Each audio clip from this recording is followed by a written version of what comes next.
Everybody, hello Gravitrons. I'm more gravity. Let's play chess.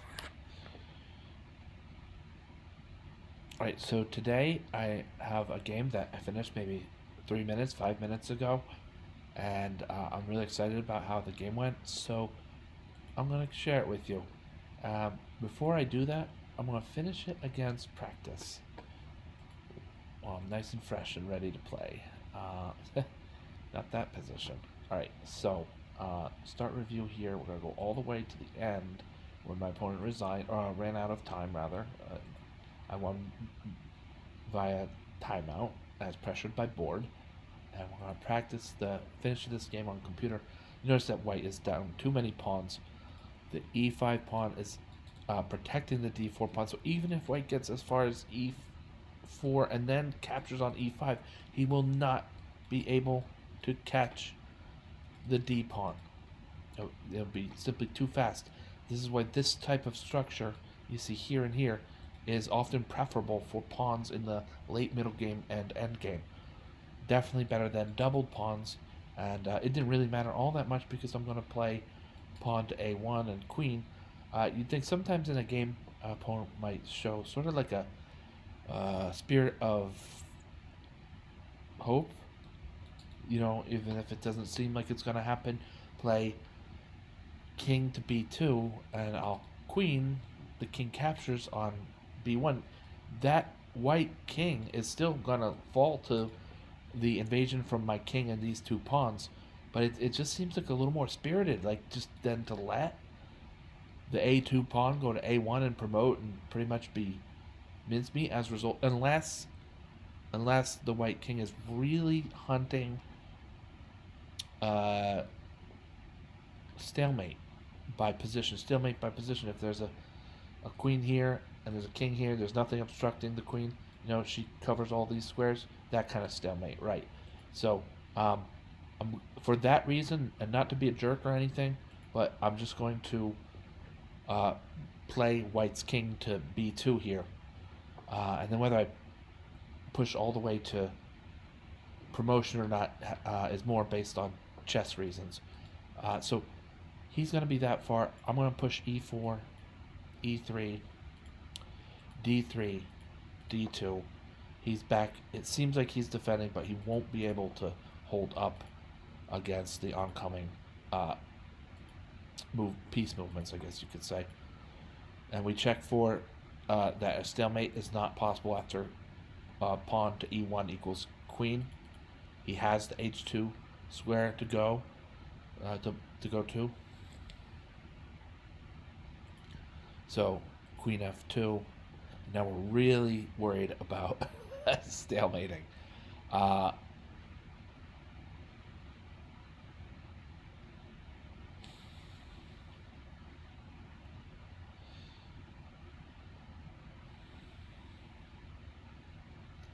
going to go to e1 and notice that he has both a dark square and at least one light square to shuffle back and forth. And he also has g2. So there's enough squares here that we're not stalemating our opponent with overwhelming force. Shuffling back and forth. The issue is white cannot make the h3 square go away. So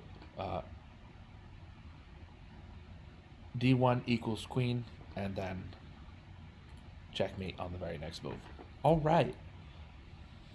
I think the most important thing to know there at any level of chess is this structure. It doesn't have to be left to right. It could be right to left. On a mostly open board, two pawns like this against the opponent's king optimally placed can promote and or queen the pawn that's closer to promotion. As soon as your opponent's king bites on d4, then off to the races goes e3 to e2, and then e2 to e1. And there are, of course, exceptions, as in life. Chess has exceptions. I mean, this is very serious for this board, but like I said, How about white has a rook he on h1 and a rook on h2, or a rook on g1, that is, and a queen on f1. He's got a bishop over here on b8. White has all this extra material around. Then, well, if he's winning by that much, he can probably place the bishop to sacrifice, or get both pawns out for a rook or something. But in this kind of board right here, let's get back to the here and now. I know I go on tangents, right? On this kind of board right here, a pawn duel like this means white is going to face. White is going to be defeated. These pawns aren't going anywhere, and so yeah, I think I've made my point. Now let's go over pretty much the rest of the game. Let's set this to review. I'll review the game, including the extra portion that I add on after my opponent timed out here. We'll start with review and probably switch over to analyze if my calculating ability gets overwhelmed.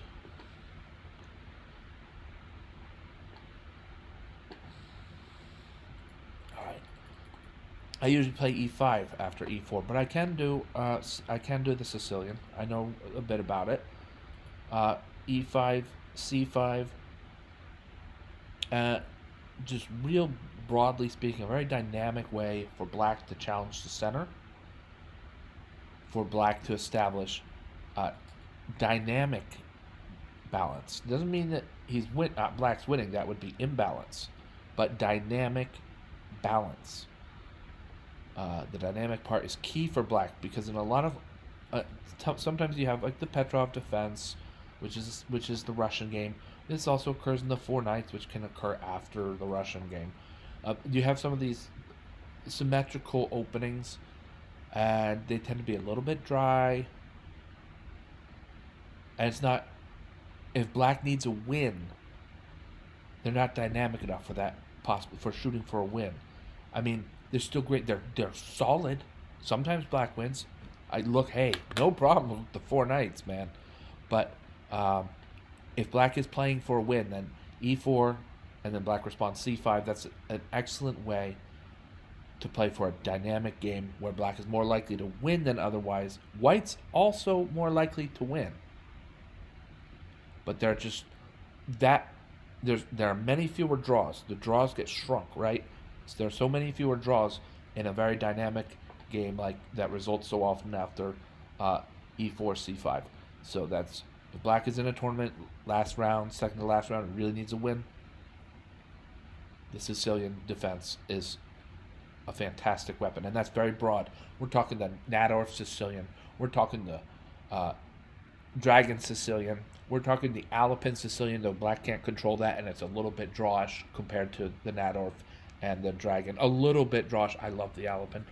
So anyway, with all that in mind, I'm going to demonstrate here how black can play the Khan variation of the Sicilian defense. Which sometimes, if you play the system, really rolls into, it becomes the Khan variation most often, then the boulder attack, BOWLDER, the boulder attack. There's one or two other ones, but most often the Khan, and then perhaps the boulder. E6, because e5 loses a pawn. But no, more seriously, e5 can be played. It's just a different variation, and it has to do with black trying to regain the pawn or establish a lead in development.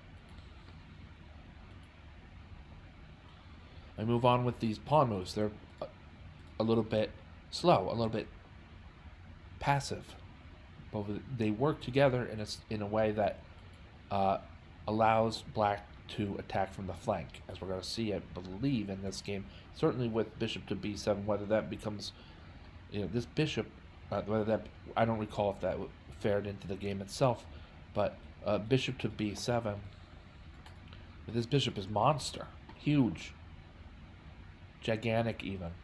Already here on move 5, black has a monster piece. On the other hand, white is like This is a castle kingside position, bro. And I'm castle kingside, and you haven't even made progress in that effect. So black needs to get castled.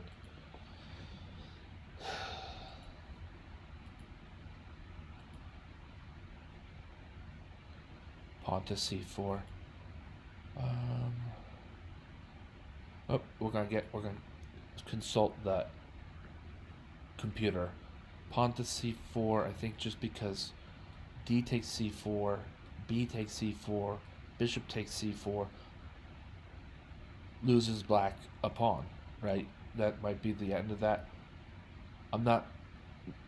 No, actually, I don't see that because I then see bishop takes e4, attacking the queen. Maybe not with tempo because then white's bishop doubles back to d3. And then, frankly, as black here, I would just exchange bishops and materials even, and that's fine. Okay. What was this in reaction to? This is one of the indications I thought. Oh, the question mark here. Let's see what Torch is rattling about. Wait, let's see what Torch is blazing about. A4. So it's to undermine the pawn chain.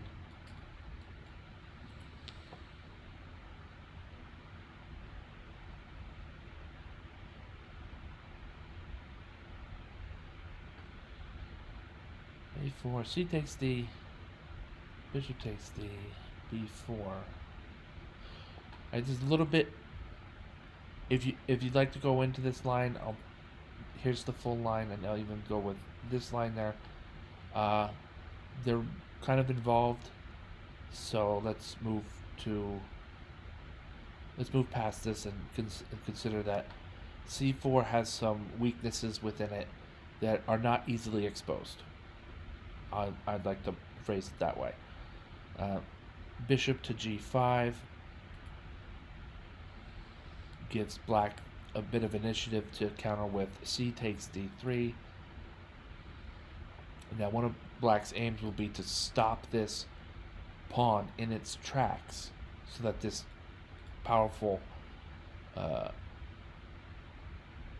battery against aiming at black's king side cannot become force, or cannot be stronger than it already is. I also can't let white's bishop on g5 just sit here with this rather strong pin. So I'm going to boot that bishop back. I was expecting bishop h4. And after bishop to e7, it looks like black is doing fine. Overall, black's doing fine. Yeah, he is. This is not so bad.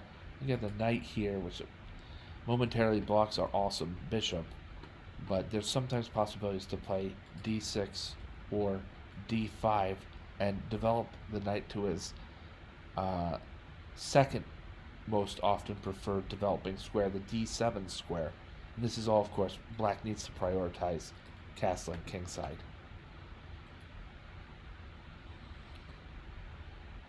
So black castles kingside, and both sides have made 11 moves. I'm going to close this, realizing that maybe I shouldn't talk about why I'm closing it. I'm closing that, and it's better for how the moves are listed.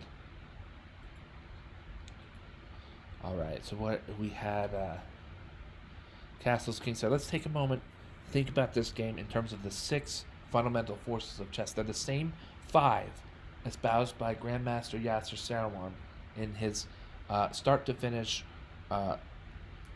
course and lessons on chess, play-winning chess, play-winning chess, play-winning chess strategies, play-winning chess tactics, play-winning chess openings, play-winning chess endgames, and play-winning chess brilliancy. So perhaps there's 6 of these books instead of 7. Regardless, it's an amazing print book series on how to play winning chess. His forces are mobility, material, king safety, space, what I call initiative. So those are the 5 forces I call it initiative, and you add to that clock.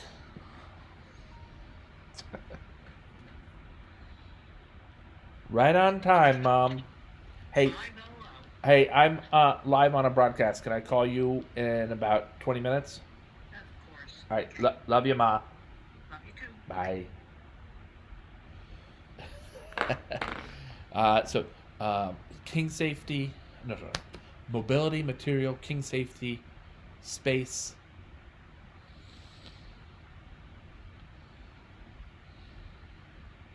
initiative, clock. I've renamed time, initiative, and added the force clock. Clock. I thought this was the most direct way, as my mom calls me, right on the button for our call for our second call today, at the exact right time. I love it, folks. I love it. You can't. It's great. So clock very directly. This 8:45. Let's evaluate this position in terms of those 6 fundamental forces. Clock. My opponent has 24 more seconds than I do on clock because he's moved quicker. But that's not a serious force quite yet. I am a bit of a time pressure addict, so sorry about that. Some of my opponents, that's the only way I know how to play chess. I have to stop playing chess altogether. I am a bit of a time pressure addict, but clock is not yet a factor here. Initiative.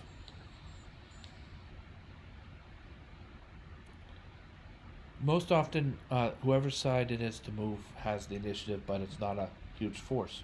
Sometimes, as we saw in one of our reviews yesterday, initiative becomes a huge force. I'd say white has a slight advantage in initiative, mostly in that way. I think pawn to e4.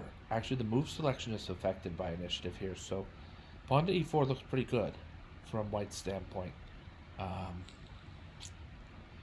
Get the battery going. It's not an attack yet because both the knight and king are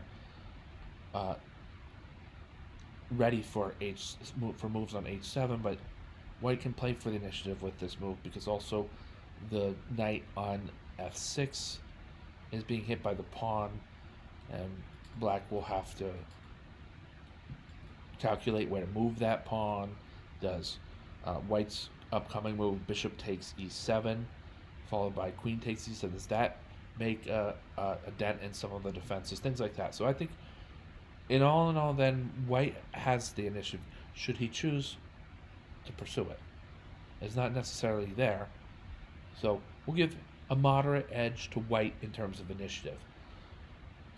Clock I covered already about the time the time on how much time there are on one player's clock or the other player's clock. King safety. Both kings are safe, right? Either of these, there's a pawn on h6, which of all the pawns to move off their starting square, the h pawn is usually, and only one square forward, the h pawn is usually the safest. This actually sometimes creates a more safe king. That there's some kind of back rank checkmate, then the king can hop over to h7 rather than be at a loss for where to move when like tons of pieces have been played off the board, and there's so anyway. This is Luft here for the black king. White king has more solid traditional defenses. Both have their knight in place. This is king safety for both sides, so that's good. Space.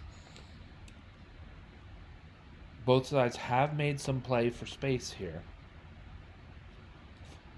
Black has more space on the queen side, and white has more space in the center, without completely neglecting the queen side either. Yeah, I think most of this indicates readiness to start a majority pawn attack.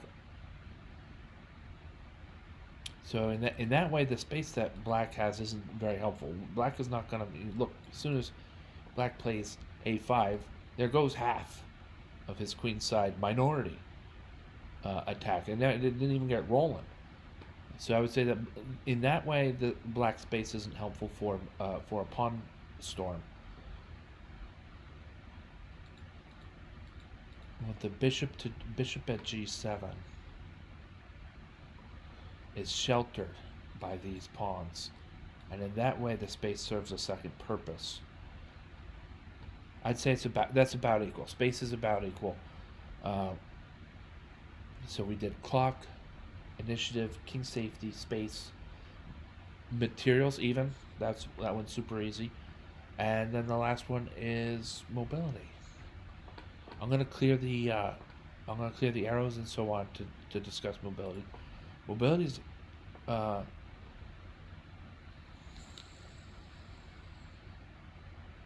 both sides have a lot of mobility. Like I've been saying, as soon as the e pawn moves, that opens up tons of mobility.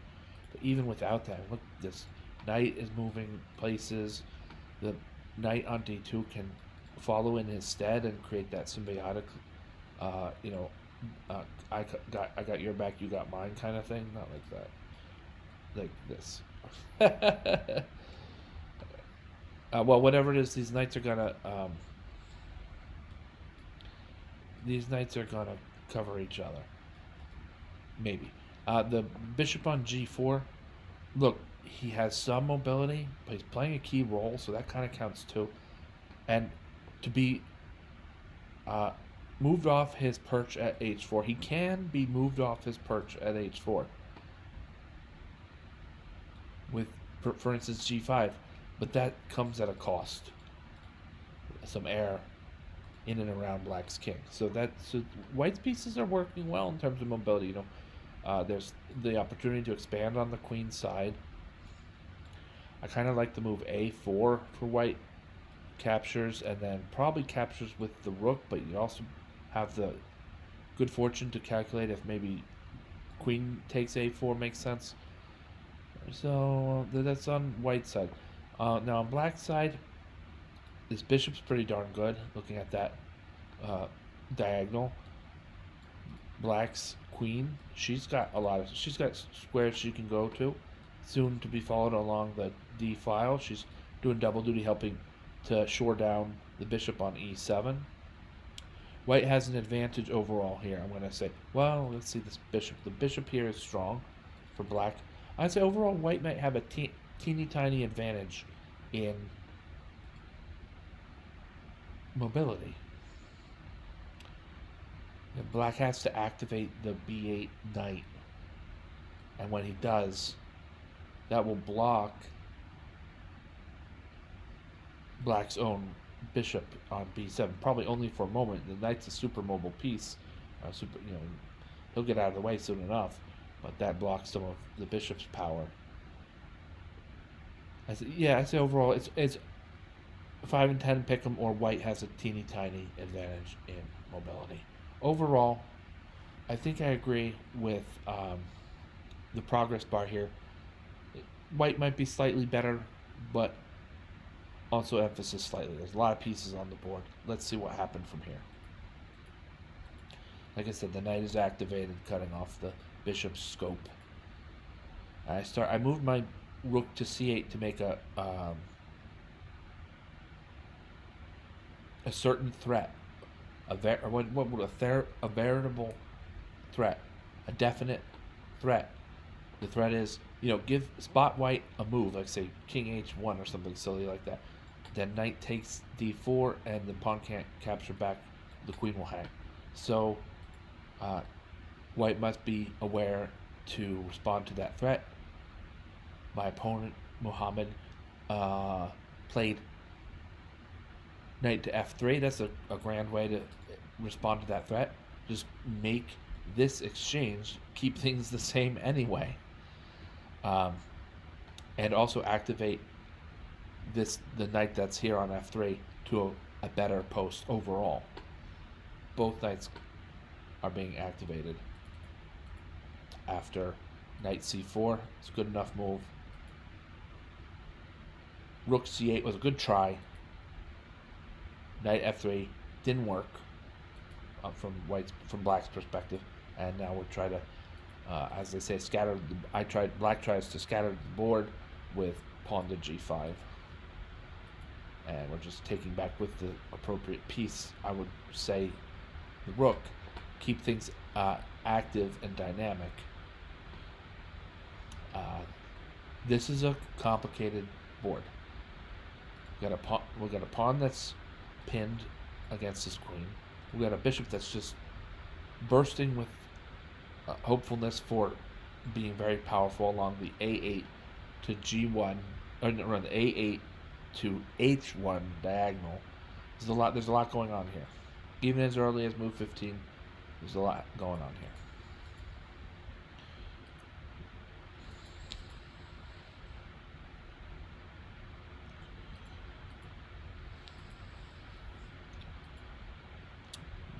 Knight h5 we don't normally develop on the rim, but this specific threat is against my opponent's long range piece, and a board that is now leaning a little bit more towards open than closed.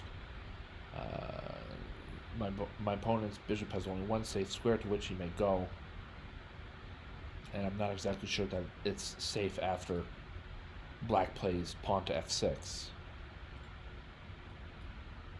So my opponent played this miss. Let's see what the correct move was. If we're going to be leading to a miss, we should see this. Either to trade off, either get active with a rook on b1. This is a good one shot kind of move. It activates my opponent's rook. It must be addressed, and I play bishop to a8, which is fine for now, but he's blocking now some future protection, perhaps, of the a6 pawn, and it's just not quite as comfortable there. But in terms of tactics wise, doesn't lose anything. This rook to b1 that Torches suggests is straight up an excellent positional move. You'd be aware of those kinds of moves. That's good. So some kind of miss.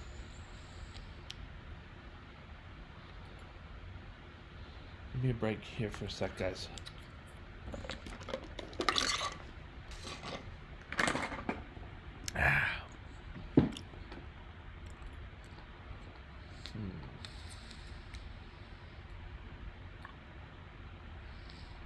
I'm gonna vape, so I'll close the screen here.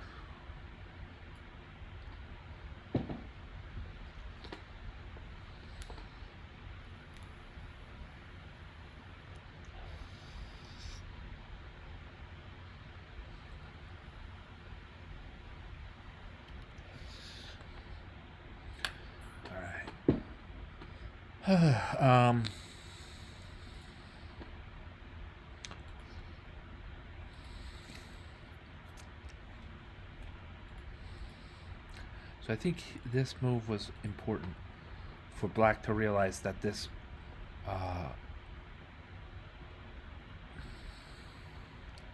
discovered attack that he's been hiding here from the bishop on b7.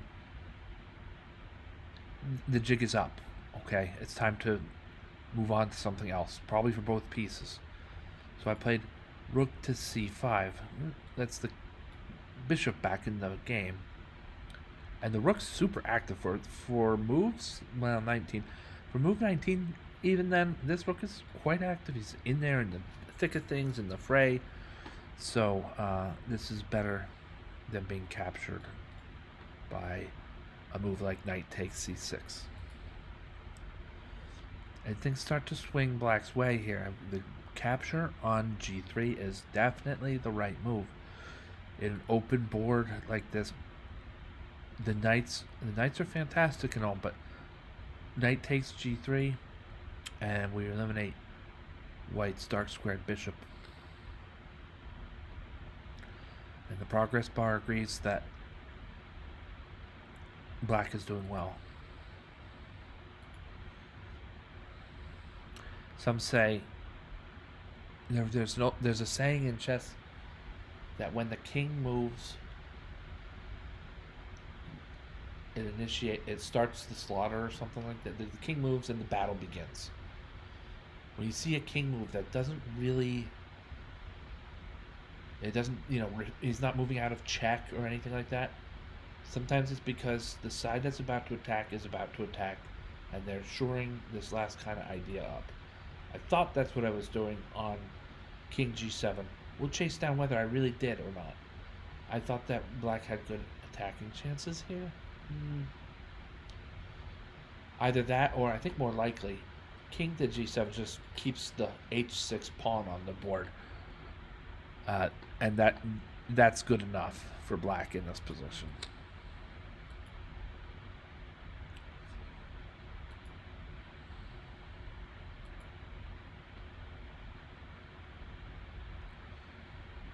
I don't want to go over those moves quite yet. Queen moves to f6 is the correct way to stack here. This rook takes f6. It's going to take you an extra move to get a double on. We don't have that kind of tempos in terms of initiative to spend willy-nilly. So the queen captures on f5. If it really comes down to it, we can play somehow rook to f5 or rook to c2. Mostly black is just amassing an assault on f2. But the capture there with the rook just leads to maybe a pin if this rook moves out of the way. So let's say that queen takes f6 was the right way to capture there. I was glad here.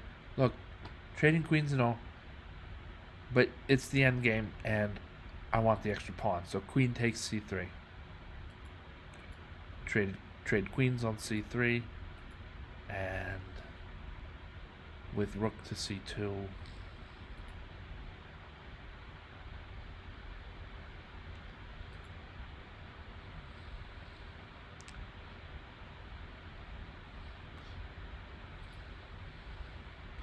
At one point I noticed, of course, that f2 is adequately defended. It'll be that way for quite a while because the rooks are both aiming at it, and my bishop is a light squared variety. Let's do that differently.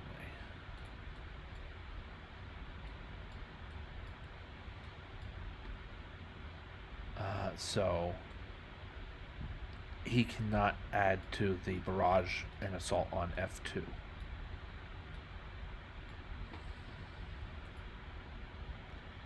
Pawn to a5, and I calculated correctly here.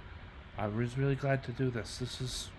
You don't see rook to d1 as being all that dangerous for white right away. Like, the rook could capture on a2, that's protected. You could harass or attack the bishop on c4 and just move back with tempo. Where's black's threat here? You could trade rooks on d1, but that doesn't help all that much. But I found an opportunity. It seems a little bit. What am I trying to get at here is counterintuitive. Like we all have intuition, and that this is a counterintuitive move. Rook takes f2. How does black escape all this intact? First, we need to realize what threats there are. With rook takes d2, I think we're pretty much capturing on d2. We still got a lingering threat between the bishop on g2 and this remaining rook. With rook takes f2, and rook takes d1 with check, and material will again come to even. One of the important things when I'm calculating here is there is no king takes f2, at least not right away. So you don't have to calculate those lines. King cannot step into check, and this is one of those positions.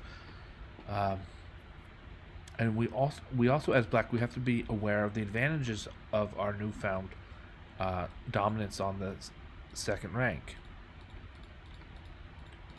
One of those advantages is rook to g2. We were talking about this a couple days ago of this mating pattern. Rook takes g2 check, king to h1, rook to h2 check, king back to g1, and then rook at d to g2 checkmate. So that's a fantastic and was one of the most important mating patterns for any chess player to know. Back to the game, my opponent played rook takes d2. I thought that's the move I would play. It's the strongest move, and I was happy to liquidate rooks altogether, considering that I have a 2-pawn advantage. I've got a good chance at making the a5 pawn into a decoy or a promotion threat or both. And I know personally how to play same colored bishop endgames. You're going to see I activate the king first, that's fine. Then I'm going to start to put pawns on dark squares. First with d7 to d5, booting the bishop, but then I have the opportunity or the flexibility to play d5. Get that pawn on a dark square. You know, the bishop cannot assail. The bishop cannot assail the dark squared pawns. None of these are legal moves. It helps also. Your opponent can't assail those pawns with his bishop. Of course, if the king gets there, different story.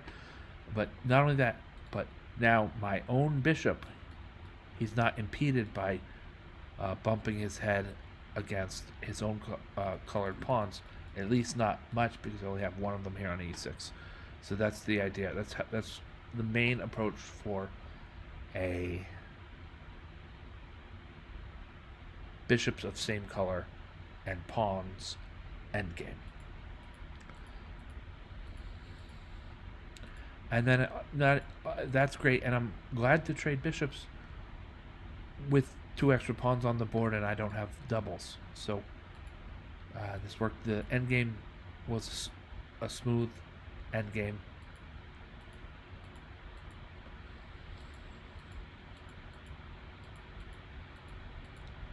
My opponent timed out, and we'll find the rest of the game here.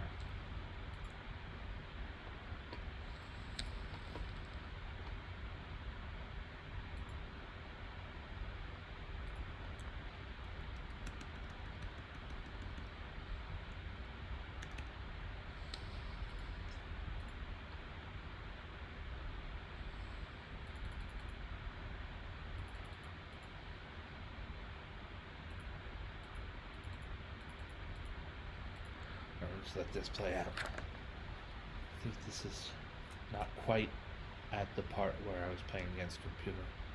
My opponent timed out right around here. Maybe here.